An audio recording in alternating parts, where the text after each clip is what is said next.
Добар ден, криптоентузијасти, како и секогаш знаете дека во среда правиме нова анализа на биткоин и на генерална ситуација на сите маркети, со тоа што денес ќе почнеме со основната вест зошто имавме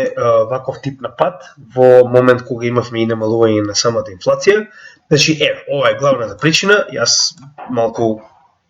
се потрудив со цел да најдам точно која е причината, за да знаеме за следен пат,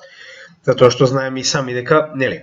пазарите како такви постојано ни нудат нови информации од кои што можеме да научиме повеќе и да бидеме подобри во следните анализи.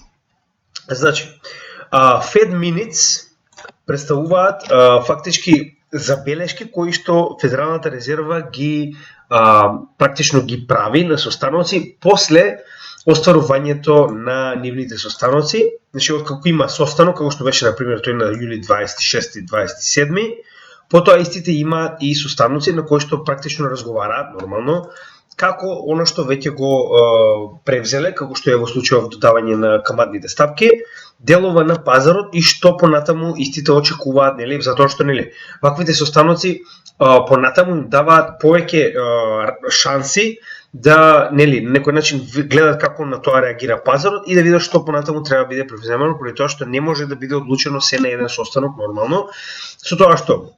давањето на ваквите, практично ова се забелешки. Значи, ова се забелешки на Фед кои што се носат на ваквите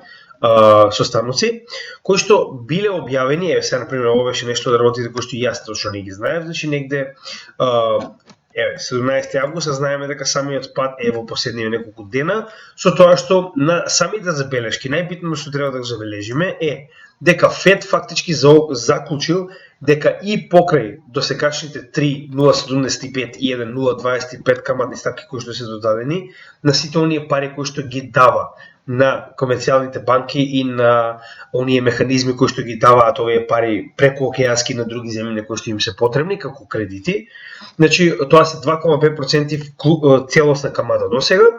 Заклучил дека, значи, може да видите и сами, дека истите каматни стапки ќе продолжат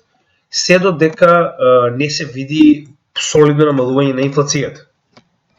Значи, повторно, солидно се мисли кога на вистина ќе добиеме барем 2-3 месеци поред намалување на инфлацијата, со тоа што, значи, Фед како организација, значи мораме да разбереме една многу битна работа за истиот, дека двете основни работи на Федералната резерва на Америка се првенствено да ја регулира платежната валута на Америка, тоа е доларот, а со тоа и да регулира фактички кој е неговиот supply, односно која е неговата количина во светот, а напротив тоа треба да регулира и практично самиот пазар на работа, што значи дека овие две основни работи се директно поврзани со неговата работа. И истиот затоа и, например, како што може да видите, има два главни состаноци, тоа е првиот, оној кој што го имаме скоро секој месец во однос на инфлацијата, со цел намалување на истата, додека вториот е веднаш фактички има интернален состанок, веднаш по издавањето на оној репорт, оној извештај за работната сила во Америка, значи дали се намалуваат или се зголемуваат потребните работни места моментално во државата, со тоа што колку повеќе се зголемуваат работните места, толку повеќе се смета дека економијата е стабилна. Затоа и рековме дека од сега ќе ги следиме двата, со тоа што, значи, овие две работи фактички Фед ги прави преку овие два, да речеме, извештаи. Како што рековме, значи првиот е ова е практично самата состојба на вработеност во државата, за која што директно е задолжен Фед, а со тоа и практично е задолжен за да не ја блокира самата економија, затоа што со самото принтање на пари, колку повеќе пари се во оптек, толку повеќе самата економија има помалку страф од развој и повеќе е подложна кон преземање ризици, значи финансирање, зголемување на сопствената работа и слично. И обратно, колку помалку пари во оптек, значи колку повеќе ги прават овие rate hikes, со тоа што ги намалуваат фактички парите во оптек, толку повеќе се затегнува кон економијата со цел да се заузда фактички самата инфлација, но со тоа и самата економија станува се по на некој начин уплашена и се помалку се подлежува на ризици. Со тоа што колку повеќе, значи економијата се намалува во оваа ситуација затоа што имаме rate hikes, толку повеќе и треба фактички оваа ситуација на вработеност во државата да станува се полоша, односно се повеќе да се намалуваат отворените работни места кои што ги нудат да речем компаниите во државата, затоа што, како што кажав, значи тоа е фактички ланчена реакција. Односно, колку повеќе се зголемуваат каматните стапки, толку повеќе се намалува самата количина на долари во економијата, колку помалку долари во економијата, толку повеќе самите компании се уплашени да ризикуваат да превземаат поголем број на вработени, да превземаат зголемување на своите капацитети и слично, со тоа се намалуваат бројот на местата за вработени во Америка и на тој начин фактички тоа треба да се одрази на овие извештаи. Сега интересното е што со сите овие досегашни зголемување на каматите, значи сите овие извештаи досега беа позитивни. Односно, како да не делува каматната стапка која што се уште става повеќе и повеќе поголема и поголема на бројот на вработени, на потребни вработени во самата економија во Америка, што е добра работа затоа што они тоа го разбираат како дека се уште имаат простор за зголемување на каматните стапки со цел се побрзо да се намали инфлационата стапка и тоа и го прават. Значи тоа е првиот извештај кој што е битен и ова е вториот извештај кој што е битен за самиот ФЕД, а тоа е Consumer Price Index или фактички тоа е инфлациониот индекс, оној популарен инфлационен индекс кој што моментално го следиме во Америка или тоа е оној индекс кој што уствари е моментално со оваа корекција од 9,1 на 8,5, но мораме да видиме каде сето тоа ќе следува. Сега, значи јас ги покажав овие и ќе разговараме во однос со тоа кои се идните битни датуми кои што ни следат во тековниот период, значи не само во следниот месец, туку и малку подалеку. Во овој видео ќе се обидам да ги опфатам сите битни датуми кои што ќе следат во текот на, да речем, преостанатиот дел од оваа година, со цел да видиме значи како прилика би се одвивало и што би можеле да очекуваме. Со тоа што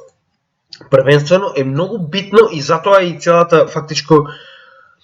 оваа ситуација каде што сите пазари тргнаа нагоре престана да биде позитивна во моментот кога Федералната резерва сама по себе кажа дека очигледно и понатаму планира да ги зголемува каматните стапки затоа што, значи како што кажаме до сега, самите извештаи за вработеност се позитивни, односно се уште имаме голема бројка фактички на отворени работни места кои што не се пополнети и истата се зголемува, иако Федералната резерва ги зголемува каматните стапки. Што значи дека се додека тоа продолжи, Федералната резерва и понатаму ќе продолжи да ги зголемува каматните стапки, се додека не ја доведе инфлацијата до онаа стапка која што е посекувана, а како што можеме да видиме, тоа е негде околу 2%. Значи не само што е тука на самиот чарт, туку можеме тоа да го видиме и по самиот ФЕД, значи тоа го изјавува постојано, каде што кажува дека тоа е нивната цел, тоа е онаа мета која што се обидуваат да достигнат, но за жал, значи инфлацијата е толку многу порасната во моментов, како што разговаравме, значи на ова ниво не била, прост пример да видиме уште еднаш, затоа што овој го имаме гледано и претходно, но чисто да ви покажам. Во 82-та година било последен пат кога инфлацијата била на ова ниво, со тоа што до 82-та до сега имаме 40 години во кои што инфлацијата била не поголема од 6,2%, 6,3%. Значи, во оваа ситуација, оваквиот тип на висока инфлација, доколку они понатаму продолжат за каматните стапки, се постепено да ги качуваат, значи неизбежен е моментот кога ќе направат да се затегне економијата толку многу што истата, значи моментално е во регресија. Се разбираме? Значи, самата рецесија која што е прогласена во моментов, поради тоа што имаме два последователни квартали во кои што имаме негативен резултат на GDP на Америка, тоа значи дека официјално Америка моментално се наоѓа во рецесија или регресно дејство на економијата, каде што истата се намалува наместо да се зголемува, со тоа што ако продолжите понатаму може да влезат во депресија, каде што ќе имаме веќе уште полоша ситуација во која што буквално не само што се намалува економијата, значи веќе нема никакво место за вработување, секој гледа фактички само да го преживее овој период и немаме, значи како да кажам, едноставно тоа е, да речем, најнискиот период кој што може да го достигне една економија во сопствениот циклус, каде што ваквата депресија нормално ќе вроди во нов циклус, но истата ќе биде кобна за многу од луѓето кои што ќе мораат да преживеат.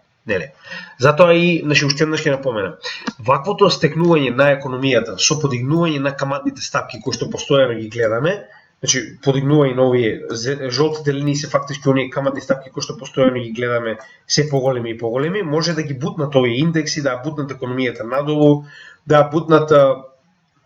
цените на недвижностите, нормално отворените работни места на пазарот, сето тоа може да падне само затоа што они се повеќе и повеќе намалуваат количината на долари на пазарот, а со тоа го зголемуваат стравот и колку помалку долари на пазарот има, нормално толку повеќе доларот добива на вредност. Но економиите се повеќе и повеќе го намалуваат својот капацитет со цел да ја поминат оваа криза и понатаму, нели, кога конечно Фед ќе одлучи дека ќе престане со ваквото зголемување на каматните ставки, да се врата повторно на колосек на развој на својата економија, со тоа што Федералната резерва, доколку престане со воведување на каматните ставки, истата ќе мора или да ги задржи некое време, да ги намали, значи практично како што гледавме до сега, прост пример. Значи наместо да се движат нагоре, чисто на дневно ниво, што уствари би требало да представува тоа? Значи моментално економијата почна да расте највеќе поради шпекулацијата дека Федералната резерва е задоволна со моменталното заоблување на инфлацијата и дека овие стапки кои што досега беа поставени нагоре, постепено ќе почнат да се намалуваат. Значи, тоа беше една од најавите кои што нели ги земува пред Федералната резерва во однос на 2023 година, самиот почеток, дека доколку се покаже дека инфлацијата до 2023 година почнува да се намалува, истите ќе почнат овие стапки да ги укинуваат, односно да ги намалуваат и повторно ќе почнат да принтаат пари, како што беше и претходно, со тоа што колку повеќе се зголемува количеството на пари, толку помалку фактички ќе биде вреден доларот, а со тоа и повеќе од, да речем, и компаниите, и физичките лица, а и странските држави ќе можат да си дозволат да го купат за да можат да учествуваат во светската трговија, каде што доларот е светска резервна валута. За жал, тоа е реалноста. Сега, значи тоа беше оно што се очекуваше во економијата, но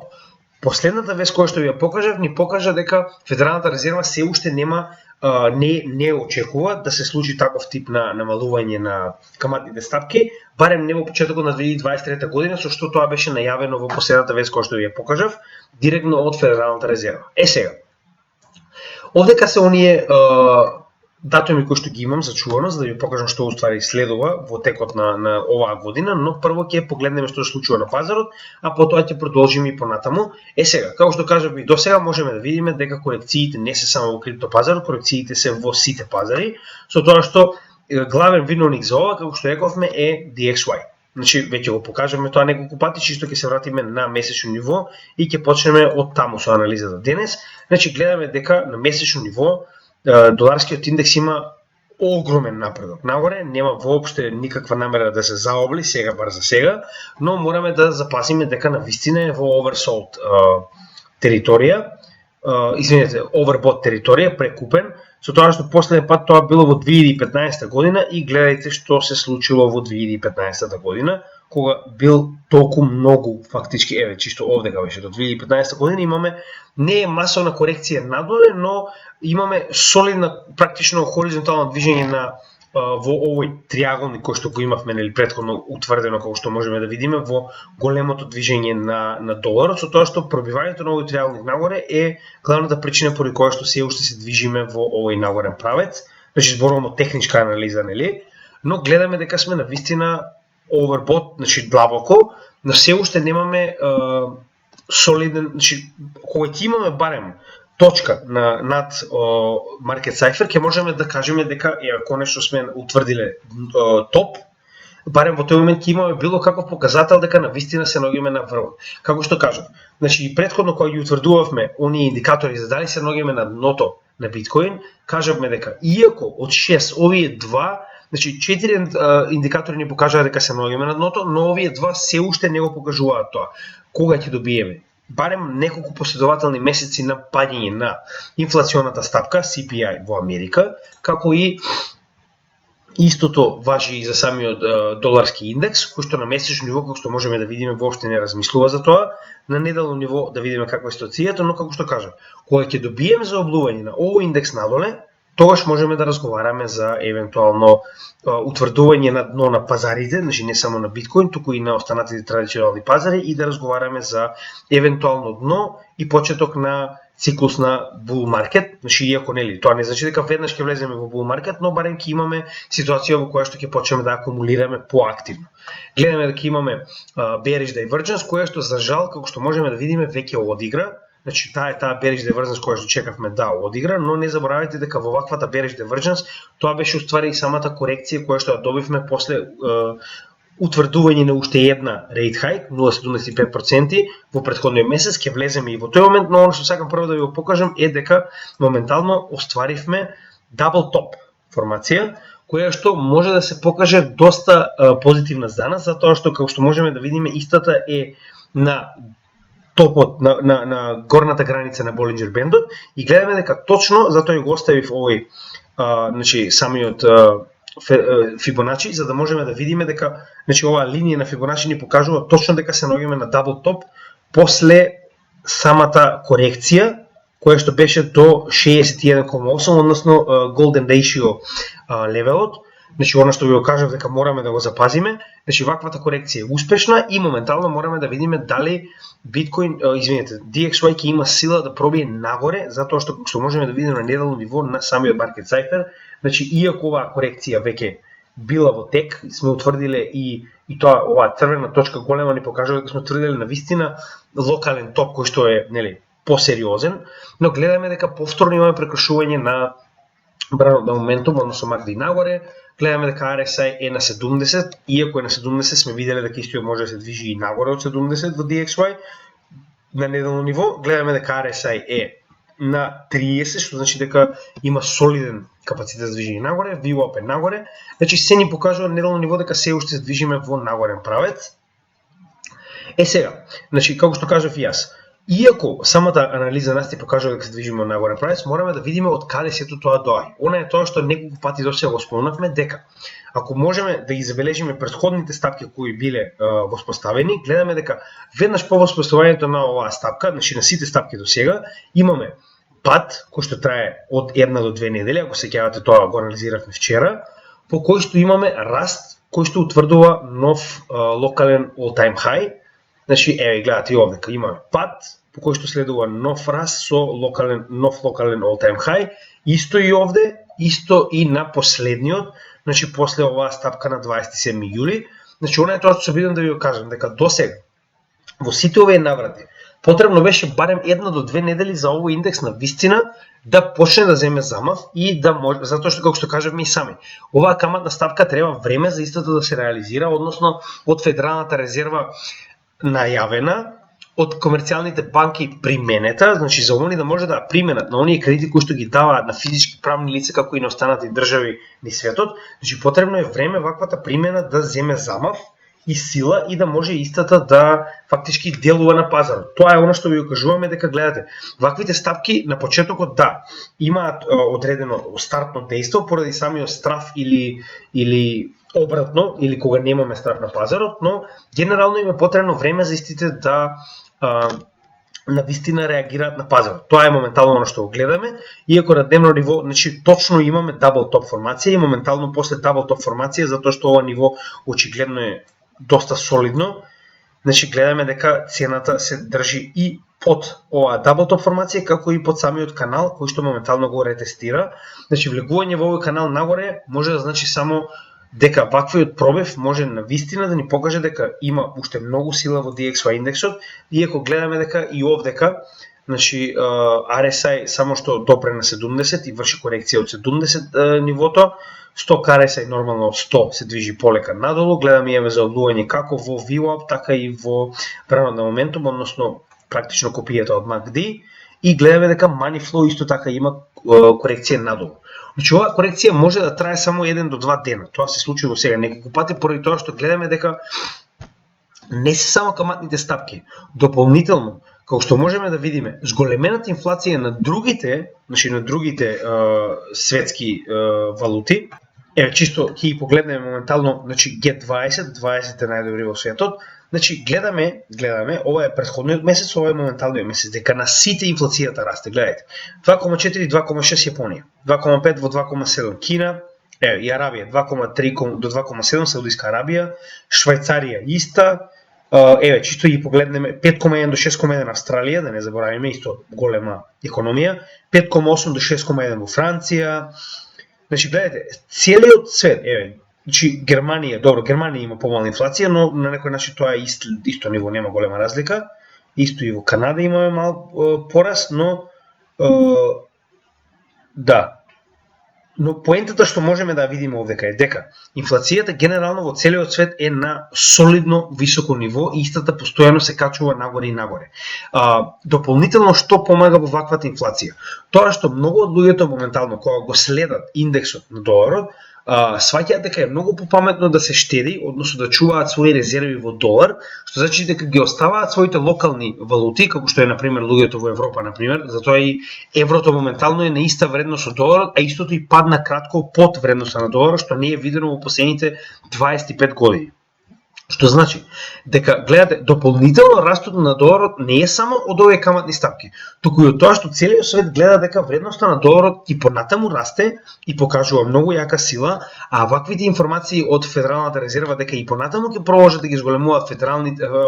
каматните стапки поради добрите извештаи од состојбата на вработени во Америка и понатаму покажуваат дека значи доларот ќе продолжи да расте. Што значи дека се повеќе и повеќе поединци, компании, нели зборувам, институции, држави се обидуваат што може повеќе да чуваат резерви во долари затоа што неговата вредност и понатаму расте. А додека тоа се случува, додека луѓето ги оставаат своите локални валути и ги претвараат во долари затоа што неговата вредност расте нормално, тоа значи дека истиот уште повеќе ќе земе сила. Значи, затоа некогаш дури кога сме oversold, тоа е онај bull market момент кога разговаравме, ако сеќавате и претходно. Дури кога сме oversold на нашите пробни тргувања, кога сме во средина на bull market, сеќавате оние пробни тргувања кои што ги направивме досега неколку пати. Значи, без разлика колку сме oversold и понатаму цената продолжува да расте затоа што имаме масовна еуфорија на физички правни лица кои што веруваат во таквото добро во моментот и се повеќе и повеќе инвестираат. Значи дека дури да сме oversold, тоа е одредено време во кое што и понатаму ќе продолжи да расте ова средство затоа што има масовна доверба во истото. Затоа пак ќе кажам, значи овој double top генерално доколку би правеле анализа во нормални денови кога немаме вакви екстремни случаи во економијата, значи ова би било време за повторна корекција. Зошто? Имаме double top формација во која што овдека практично би формирале M формација, ако се сеќавате, double top, каде што ова би требало да падне дури и под ова локално ниво овде. Значи тоа би било логично што би се случило со оглед на фактот дека овој канал е ретестиран и нели истиот гол бива надолу. Значи гледаме дека е oversold како и на дневно така и на неделно ниво. Значи генерално во нормална анализа би требало индексот да се придвижи надоле и тоа масивно. Но во оваа ситуација, како што кажавме, каде што Федералната резерва најави дека и во текот на почетокот на 2023 година ќе продолжи со ваквите каматни стапки, што значи дека и понатаму ќе намалува количината на долари, можеме да очекуваме дека истиот ќе продолжи да расте,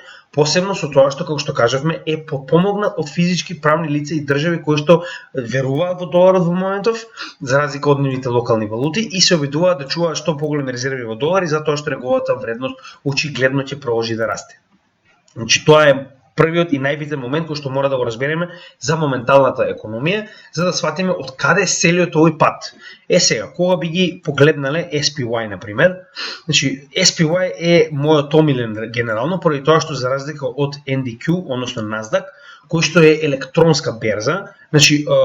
генерално како што можеме да видиме истите се практично копија еден од друг, гледате. Но разликата е во тоа што ова е електронска берза, во која што значи автоматски се реализира се на самиот Nasdaq, додека SPY, S&P 500 индексот потекнува од Њујоршката берза во која што се уште се тргува на под, значи директно на подот и за тоа на пример е многу пореална ако мене ме прашувате, иако нели двете се од исклучиво битно значење, но нели ќе поразговараме за SPY повеќе, иако како што можеме да видиме станува збор за генерално копија. Значи гледаме дека од ова што денеска јас почнав да го видувам, значи откако ги утврдивме овие три локални врвови и гледаме дека истиот се повеќе се движат надолу, односно имаме понизок и понизок врв, тоа ни покажува дека се движиме во паѓачка, значи во паѓачко темпо, односно во bear market, значи тоа е уште еден од оние масивни показатели, се додека немаме врв кој што е повисок од претходниот врв, ние се уште сме во надолен тренд, во bear market, значи тоа е едно од основните правила кои што постојано мораме да иследиме и ово е каналот во кој што како што можеме да видиме се движи самата цена. Со тоа што ако се сеќавате, ја направивме оваа корекција за да видиме до каде моментално истата ќе може да се придвижи. Гледаме дека истата, значи е на сосема солидно ниво да престане да се движи затоа што се наоѓа на контролната точка од самиот VPVR бран, кој што моментално истата го достигна, се наоѓа на значи во оваа корекција нагоре стаса до 50 неделната средна вредност, дополнително се наоѓа на 61,8 односно 0,678 golden ratio, она што го видовме и во доларната вредност обратно. Значи самата корекција е успешна и јас верувам дека од тога ќе продолжи да се движи надолу. Значи ова е верувам максимум што може да достигне и тоа моментално истата и го покажува. Гледаме дека се движи надолу. Со тоа што ако сеќавате, значи ако повторно ја смениме оваа корекција обратно, затоа што оваа корекција јас верувам дека е завршена. Сега за да измериме која би била метата надолу, треба фактички да искористиме Фибоначи, само ќе искористам магнет, обратно од неговиот локално дно до локалниот врв и да видиме која е метата надолу, што моментално гледаме дека се наоѓа, значи првата мета е негде околу 200 неделната средна вредност, односно плавата линија. Не, извинете, 300. Да, црвената е 200, плавата е 300 неделна средна вредност, која што, како што знаете и сами, претходно представувала, значи и дури во крипто, како и во самиот нормални пазари, гледаме дека истата представува на некој начин дно на претходните bear маркети, значи чисто е да ви покажам, во моментот кога ќе достигнеме до 300 неделната средна вредност, најчесто почнуваме да се движиме максимално нагоре, но нели, повторно мораме да видиме како се тоа ќе се развива, но како што можеме да видиме имаме доста добар конфлуенс каде што можеме да видиме дека одредени фактички во оваа ситуација покажуваат повеќе индикатори дека тоа би била солидна мета. Иако повторно, ако се вратиме на први, значи тоа е максимално што би можело да добие од оваа корекција надолу, но ако се вратиме првенствено на оно што го очекувавме, ако се сеќавате од самата корекција, значи тоа беше на месечно ниво, наједноставно може да се види, значи за SPY, како се сеќавате од претходниот дно до врвот кој што го постигна во претходниот bull market, значи рековме дека повторно се уште јас мислам дека тоа ќе биде главната мета, е ова 50% мета, ова значи поле во кое што рековме дека е најпаметно да се акумулира доколку некој сака да купи нели од овој индекс фактички, со тоа што значи постепено очекуваме истата цена да се врати во овој сегмент и да го ретестира каналот во кој што се движи веќе со на некој начин 2 декади. И со ваквото ретестирање да го заврши својот bear market и да почне да се движи во наредниот период во bull market, но тоа ќе потрае, како што можеме да видиме, имаме солидно време за тоа да се случи. Чисто сакавме да напоменеме дека и самиот S&P 500 е во корекција надолу, после допивање на овие неколку индикатори кои што се наоѓаат овде, и го формираше со овие три точки, фактички официјално го формираше овој канал во кој што се движи надолу. Ќе видиме дали истиот ќе биде испочитуван, затоа што како што можеме да видиме овде ќе имавме корекција надвор од истиот, но мораме нели да го проследиме и да видиме дали истиот ќе ни покаже дека е официјална формација. Затоа што ако тоа е официјална формација, тогаш гледајте уствари од каде потекнува формација. Имаме што? Имаме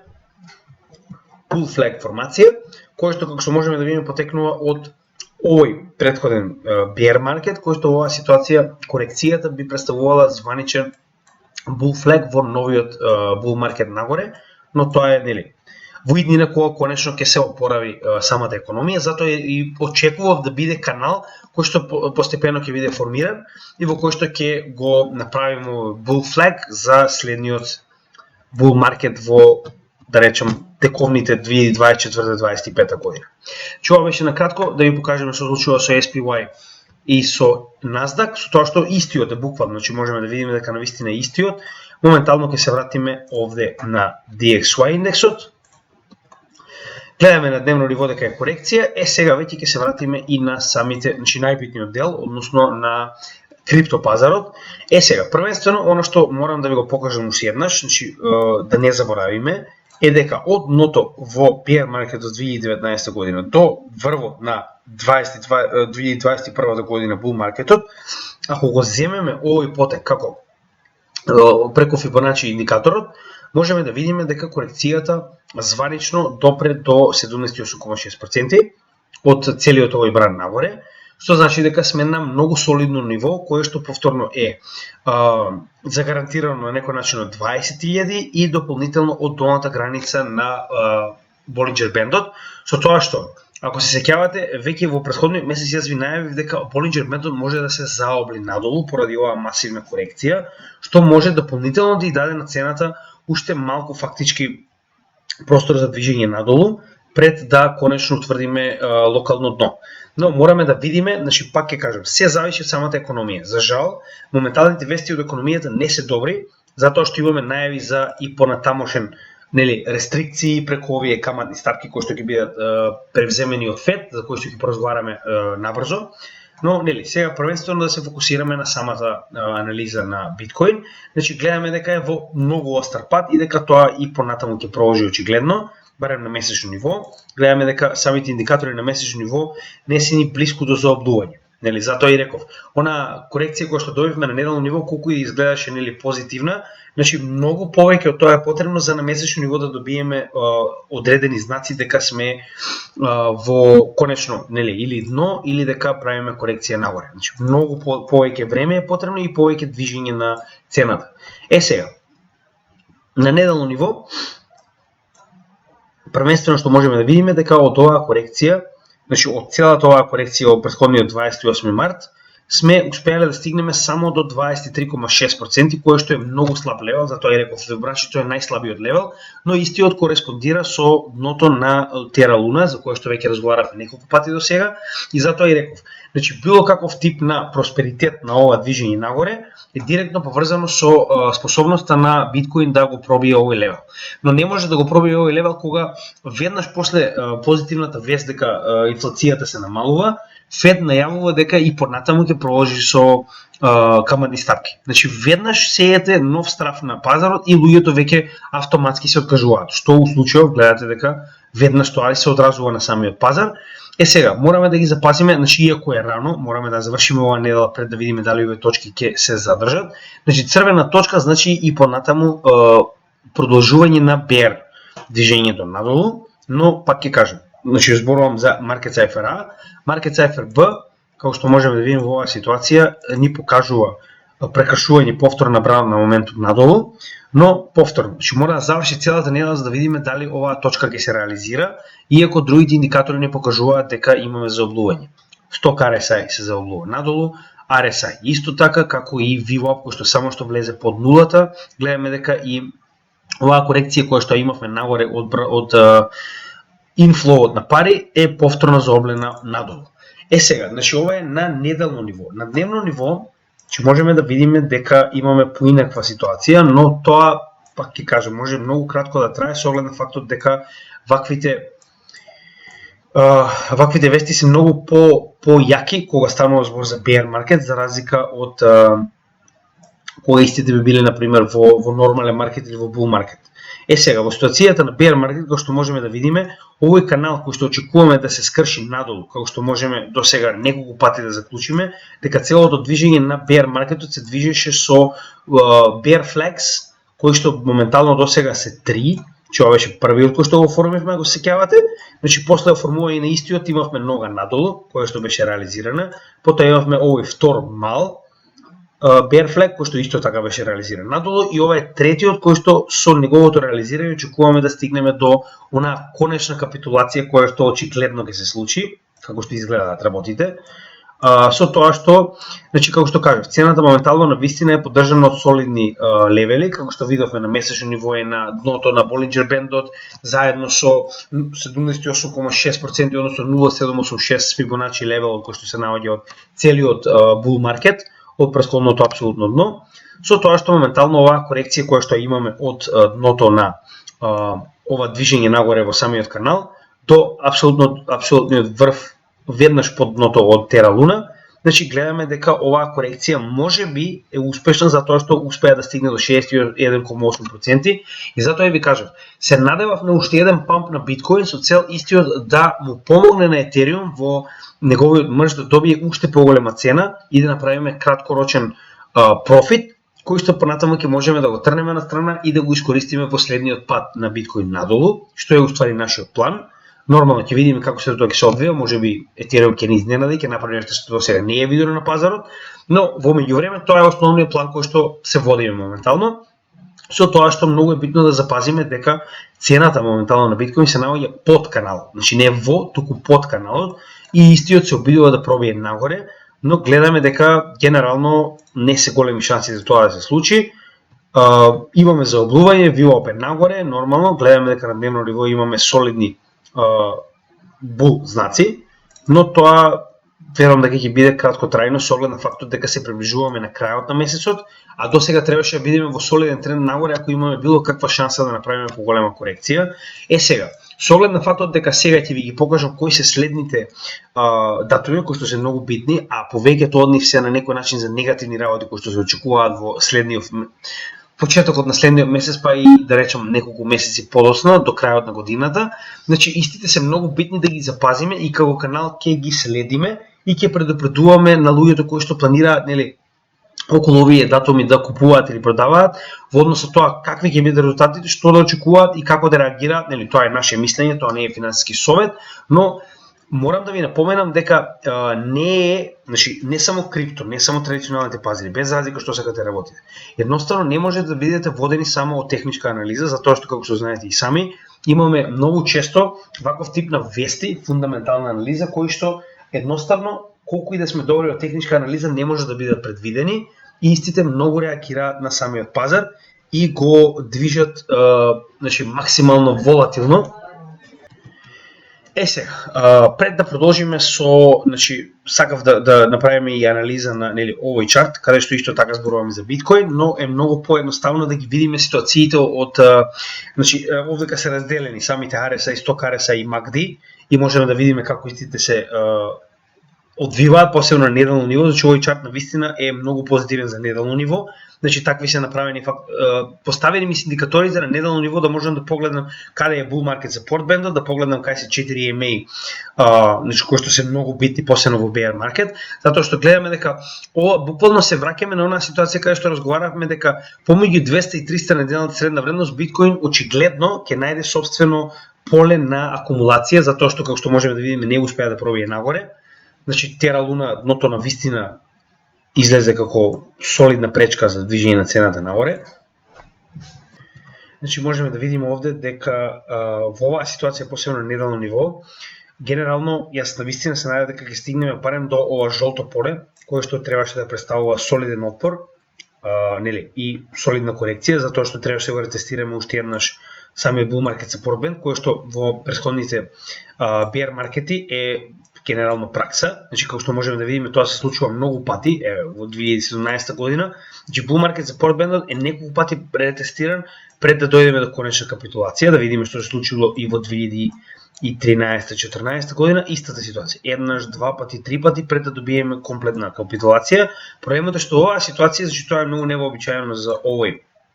bear market. Значи како што можеме да видиме, до сега успеавме да го ретестираме bull market support band официјално само еднаш. Затоа и јас очекував дека барем уште еднаш ќе добиеме ретест на bull market support band пред да продолжиме се движиме со цената надолу, пред или дупло дно или комплетна капитулација подлабоко од претходното дно, но за жал тоа не се случи. Значи, како што кажав, колку и да може да го очекувате тоа, најдобро што може е да се поставите солидно во однос на следниот bull market и да направите солидна DCA стратегија во која што вашата средна цена ќе биде завидлива кога ќе дојдеме во 2024 година. Со тоа што гледаме дека на пример на сток RSI веќе се наоѓаме на overbought, некаде околу 80, со тоа што имаме во оваа ситуација и прекршување на базичната и сигналната линија надолу. Во RSI се наоѓаме негде на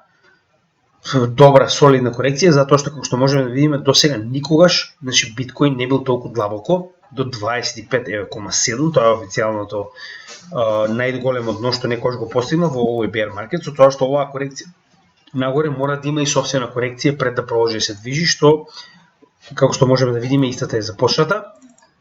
И затоа имаме солиден простор за движење надолу. Гледаме дека претходното дно е 25,8, а моментално сме тргнали надолу од 37,5. Што значи дека и од овде надолу има барем уште 5 поени за движење, кое што може да резултира со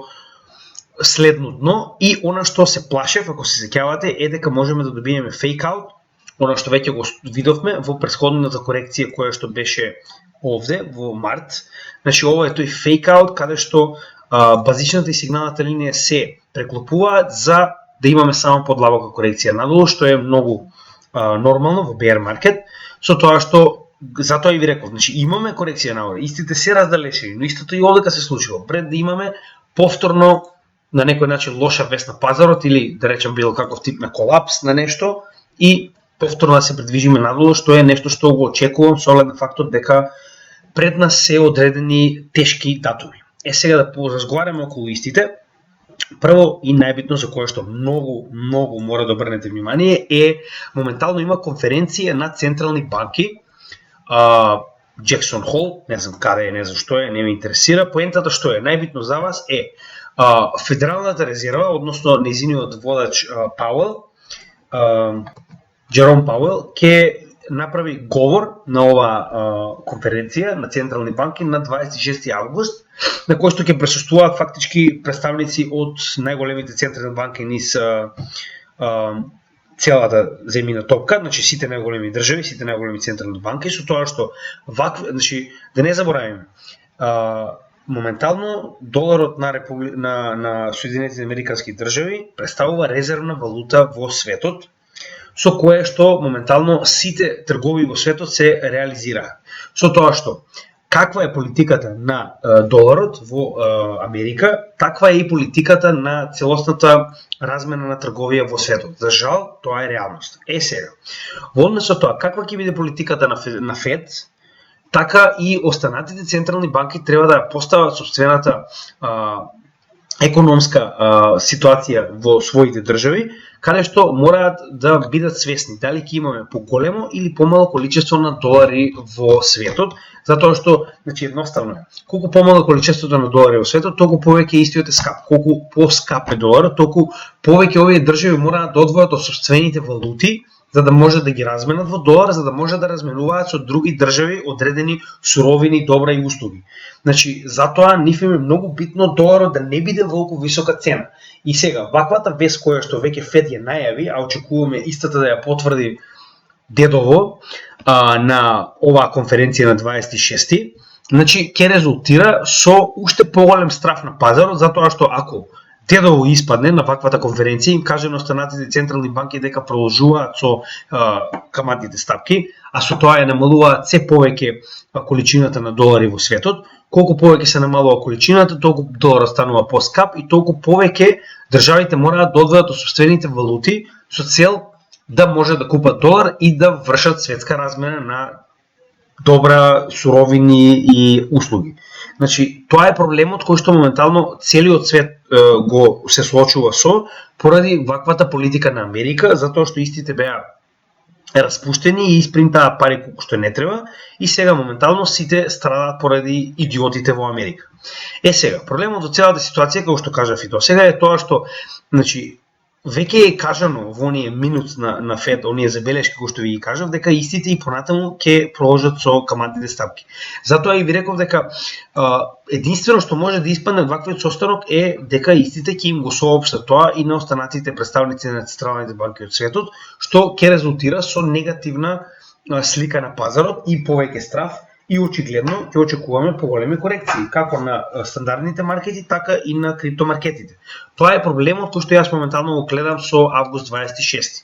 Затоа што јас не гледам што друго они би можеле да соопштат кога веќе тоа они го најавиле. Значи најавено е се што треба е моментално да се случи. Затоа и како се сеќавате ви кажав, се додека не добиеме нова негативна вест, моментално имаме позитивна вест за намалување на инфлацијата, но очигледно тоа не е доволно, но они сакаат да го искористат моментумот и да продолжат со ваквото намалување, што повеќе и што посилно, со цел да ја достигнат својата, да речем, представена мета од 2%, што нема да се случи, ако ме прашувате искрено. Но за жал, така стојат работите. Значи тоа не треба да ве разочарува, затоа што ваквиот тип на негативни вести можеби е лош на светско ниво, затоа што многу од економиите ќе треба уште потешко да работат со цел да направат размена на средства, на добра, на услуги, на што и да е.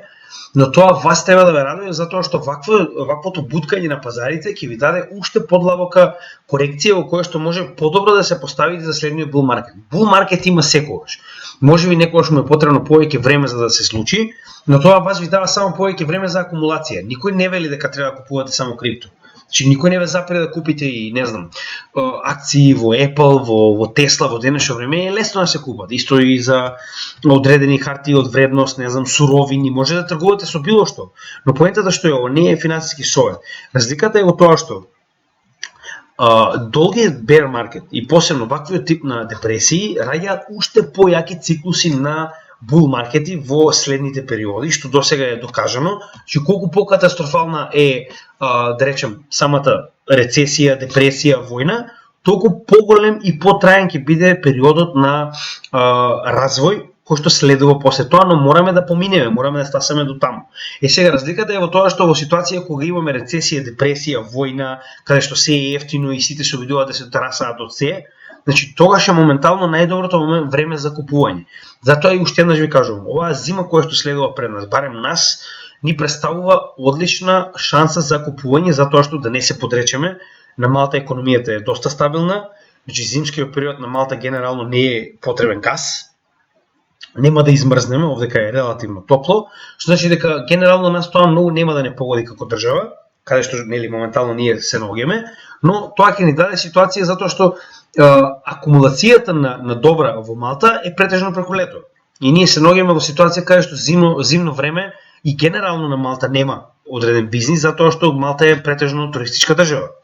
И сега нас зимата буквално колку и да е покатастрофална, нас ќе ни даде шанса да можеме да акумулираме што можеме повеќе со цел во следниот период кога ќе помине оваа зима која што сите очекуваат да биде најлоша, да можеме навистина да бидеме во завидлива позиција со она што ќе успееме да го акумулираме. Сега, следно што треба да запазиме се првенствено рековме дека за прв пат ќе почнеме да ги следиме и овие извештаи за вработеност во Америка, кој што првиот излегува за август на 2 септември, да видиме каква била ситуацијата во текот на август и да видиме дали има промена на полошо, што е очекувано порано или подоцна со оглед на фактот дека се стеснува се повеќе и повеќе економијата преку овие каматни стапки. Значи доколку тоа се случи, значи анализата која што ќе ја погледнеме дека е да речеме полошо, тогаш веќе можеме да очекуваме и стварно масивна капитулација последна да речеме на пазарот, која што може да го промени, да речем, да ги промени одлуките на ФЕД, затоа што истите не може да си дозволат економијата да колабира комплетно само затоа што они се обидуваат да донесат инфлацијата до некоја си стапка која што е прифатлива за нив. Затоа и велам дека ако тоа се случи, ако видиме колапс на економијата, Федералната резерва ќе мора да запре, иако можеби нема да достигне она инфлациона стапка која што таа е посакува. Затоа можеби ќе воведа ситуација во која што ќе каже, знаете што, од сега 4-5% е нормална инфлација. Тоа многу често се случува со муриканците. Они кога нешто не им одговара си го променуваат и нели, во ред, ова е новото нормално. Истата ситуација се случи и кога моментално, значи економистите во Америка прогласија рецесија затоа што имаме два последователни квартали во кои што имаме негативен GDP. И Америка рече, не, знаете што, не се слагаат сите економисти со тоа, од сега не е тоа, ќе го смениме. Значи нема да бидат два последователни, ќе направиме, да бидат 3 последователни квартали, ме разбирате? Значи многу едноставно е, гледате, кога сте најака сила на светот, за жал, значи може да се менувате што вас ви одговара, како ви одговара, со цел нели да ви одговара, многу едноставно. Значи следниот исто така кој што мораме да го запазиме, датум е, значи рековме, првиот е 26 август, овој говор на дедото, потоа имаме 2 септември, каде што ќе биде издаден за август самиот извештај на вработените, за вработеноста. Трет ни е индексот за инфлација, кој што ќе биде за август издаден на 13 септември. И значи тоа се најблиските датуми кои што мораме да ги запазиме од 13 септември да видиме дали навистина инфлацијата се заоблила, што ќе биде пак на некој начин барем стабилизирање, можеби не движење нагоре на пазарот, но барем стабилизирање на истиот да не се движи толку многу остро надолу. Тоа се најблиските датуми кои што мораме да ги запамтиме и да ги запазиме. Сега, следно во текот на наредниот месец е нормално самиот состанок на ФЕД во однос на CPI, значи во однос на овие два извештаи. Имаме состанок на 20 и 21 септември, со кој на 21 септември ќе биде објавен, значи дали ќе има следен рейт хајк или не, со тоа што веќе знаеме дека ќе имаме и тоа го најавија, само разликата е во тоа колку ќе биде голем, значи колку да речеме ќе биде следниот, дали ќе биде 0,25, 0,5, 0,75, можеби повисок. Се зависи од овие два извештаи кои што ќе дадат реална ситуација на тоа што се случува моментално во Америка и истата, значи ќе биде реализирано од страна на ФЕД на 20 до 21 септември. Тоа се овие следни датуми до практично следниот месец и многу битен датум кој што очекуваме да биде можеби и дното на пазарот е 8 ноември 2022 година, кога ќе бидат значи сега они ги нарекуваат midterm elections, што значи практични избори во средината на периодот во кој што истите се избрани, во кој што нели сега не е битно, нас тоа не ни менува многу, но менува во однос на економијата во светот, затоа што додека не се утврдат, значи гледате, они имаат 435 места во House of Representatives, своевидно тоа е парламент и сенат во кој што 35% исто така треба да бидат избрани. Значи додека да се изберат овие, да речем, практично нови репрезентативци на овие